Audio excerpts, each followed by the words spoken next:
the first emperor of China, Qin Shi Huang, stood on a windswept ridge north of his new capital. Below him stretched nothing but steppe and the ghosts of mounted raiders who had tormented Chinese farms for centuries. He had conquered 6 warring kingdoms, but the northern border refused to stay conquered. So he made a decision that would cost more lives than any battle in human history. His advisors brought him an impossible plan: connect scattered frontier walls into a single serpent of stone and rammed earth stretching thousands of li. The emperor approved it without hesitation.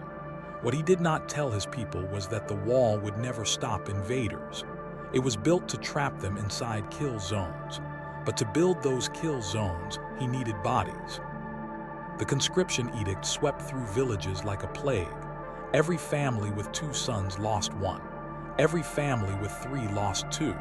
Men as young as 14 and as old as 60 were chained together and marched north. They carried their own shackles. Most never saw their homes again. Construction began not with ceremony but with screams. Workers dug foundations into frozen soil using only wooden spades in their bare hands. When the ground was too hard, they built fires to thaw it, then dug through ash and mud. Exhaustion killed the first wave within weeks. The second wave buried them inside the wall itself. Historians would later estimate that for every mile of the Great Wall, 1,000 men died, not from enemy arrows, from starvation, exposure, collapsed trenches, and the whip. Their bodies were not returned to families. They were shoveled into the wall's core as cheap filler between stone facings.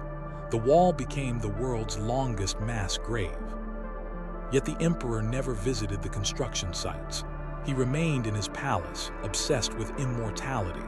While his workers froze and starved, he drank mercury prescribed by court alchemists.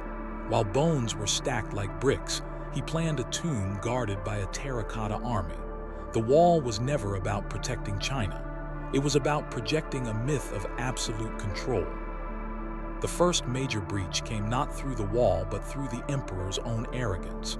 A northern commander, fearing punishment for a lost battle, surrendered an entire section to the Qingnu nomads. The invaders rode through the gap and burned 3 frontier towns before Chinese forces could react. The wall had failed within a decade of its completion. The emperor ordered the commander's entire clan executed. Then he demanded the wall be thickened and raised by another 10 feet. More conscription, more death. Villages in the south, 1,000 miles from the border, were emptied of working-age men. Fields went unplanted.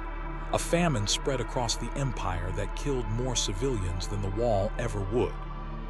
In 210 BCE, Qin Shi Huang died on a tour of eastern China.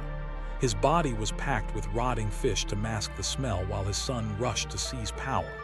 Within 3 years, the Qin Dynasty collapsed. Peasant rebellions erupted everywhere. The wall was abandoned. Watchtowers stood empty. Wind blew through gaps that invaders had long since learned to bypass. One rebel leader, Liu Bang, would eventually found the Han Dynasty. He looked at the wall and saw not a monument but a tombstone for 1,000,000 men. He ordered sections dismantled for building materials. The myth of the wall as an unbroken, heroic defense only emerged centuries later, invented by later dynasties to justify their own border wars. Archaeologists excavating wall foundations in the 1990s found something chilling: layers of human bone deliberately mixed with gravel and lime mortar. Teeth marks on bones showed that some workers had been buried alive. No ceremonial burial, no markers, just anonymous remains pressed into service as construction aggregate. The wall literally rests on human remains. For 2,000 years, Chinese historians avoided the truth. Official accounts praised the wall as a symbol of unity and strength. Only recently have scholars begun counting the real cost. The best estimate: between 800,000 and 1.2 million forced laborers died during the Qin Wall construction alone. That is more than the population of many ancient kingdoms. Today, the Great Wall draws millions of tourists who photograph its watchtowers against golden sunsets. Few are told that the stones beneath their feet are cemented with human ash. Few ask why the wall bends and twists in places that make no military sense.